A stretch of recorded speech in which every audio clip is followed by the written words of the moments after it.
Алып қашпа қарап отсам пікірді, 11 жылда бірі енді 9 бітірді. Бір атана шашып жатыр жиғанын, кей атана жоғын жоқта бөкінді. Барлығының жақсы емес қой жағдайы. Кортеж жалдап, қымбат көйлек арнайы алып беріп қызықтайды баласын. Жағдай жоқтар баласына не арнайды? Өзген ойдан өзімшілдік кетірді.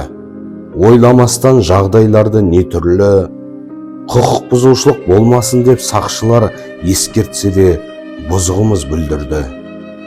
Аттестатта жуамыз деп теңізде, өмір менен өлім әркез егізбе, төріңізге шығар кезде еңбектеп тереңіне бірі батты теңізге. Енді бірі көлігін ұрлап үйінің, шығарғандай соңғы сапар түйінін. Атана бейжай қарап отырма, кебінге алмастырмас үшін киімін. Аттестат жемісі қыз бен ұлыңның, аттестат тоқыған оқу көңілдің. Байқаңыздаршы, атана және түлектер, аттестат алу соңы емес өмірдің.